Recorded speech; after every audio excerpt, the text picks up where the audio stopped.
My name is George Greenamyer. I'm a public art sculptor. When I originally started this project, I took some 2x4s to the site and made kind of like a cross to get a reading of the size that things should be. And I stepped off the island and cars were coming at me a mile a minute, and I thought, this is the real kinetics of the society is cars. So what I decided to do was make this small cars move in the direction that the traffic moves. And it'll be wind-powered 3 scoops that will move this in this direction.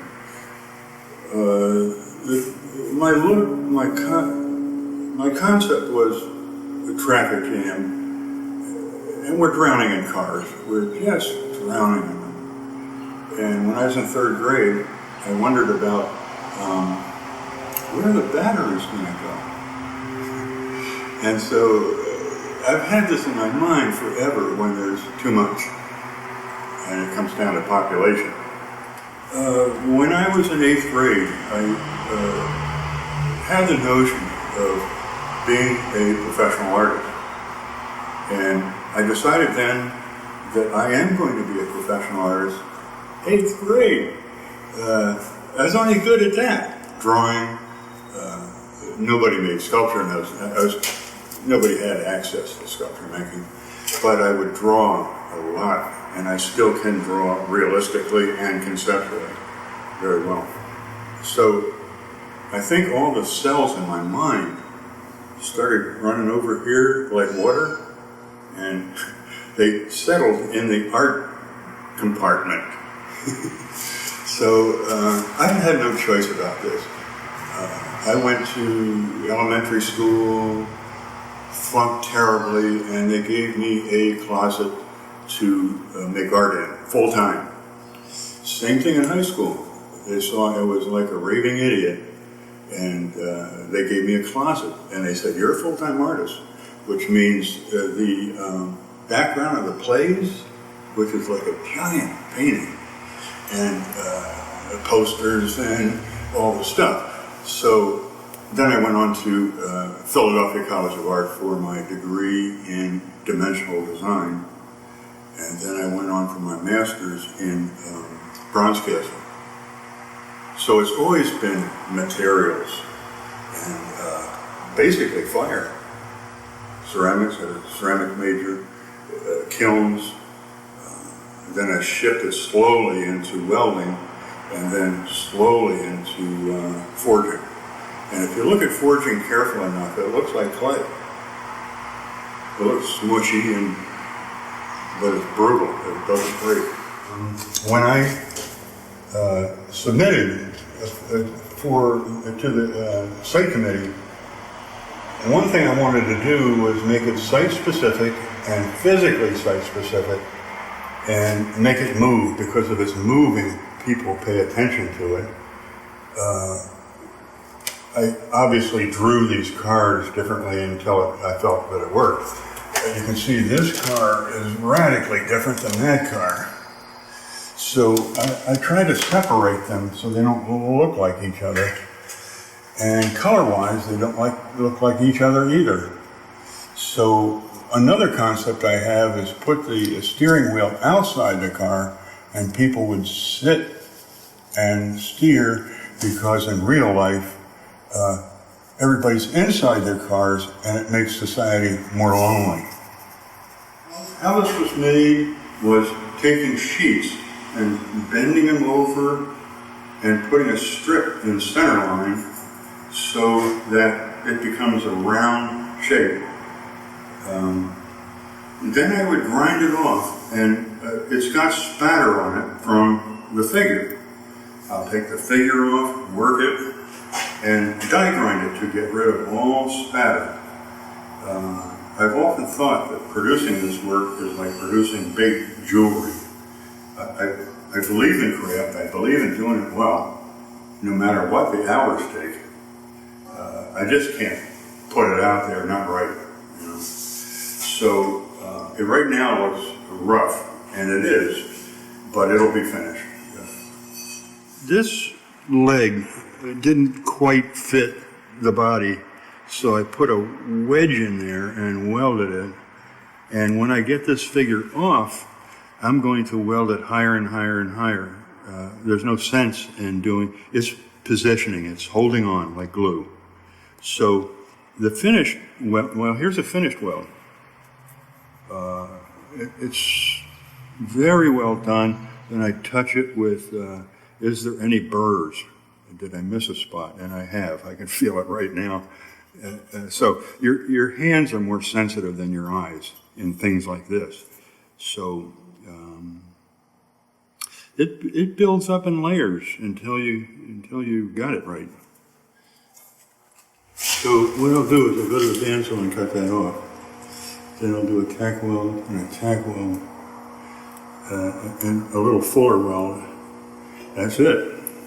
The real labor was producing them.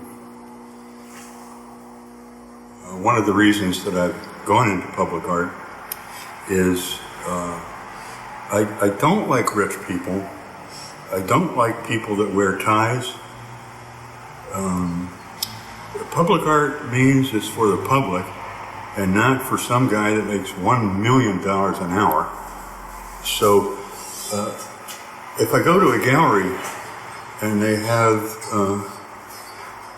one pig walking around the gallery with 2 chiclets glued to his head, and the press, oh man, the Messiah has come. I can't do that. I don't get it, is mostly. I get this, you know, but I don't get most art. I just don't get it. Emotionally, I don't feel anything. So it's a symphony for dog whistles.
Okay, you can see it's a good yellow.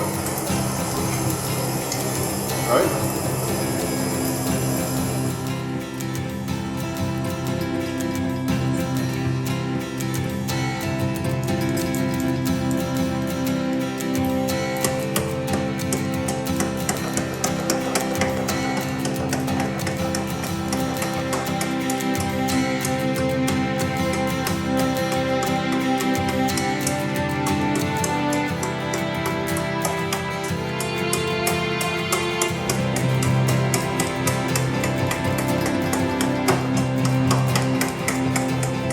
You can see that I went from round to square, and that's one of the lessons you do when you start smithing, is you make a round into a square, or big to little is the lesson.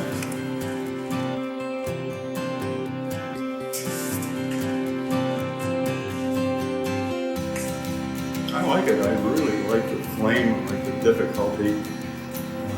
Nasty. Aggression. It's not for weaklings. Yeah, I don't have much aggression. I just like doing it. You know? One thing about retirement is it's like the reverse of being a young person where your parents take care of you, and then you get into retirement and you're like a baby again. You know? I don't have to do anything. So I come out here and do that if I want, and I do want to. So I'm under the gun to finish that, and I'll finish it.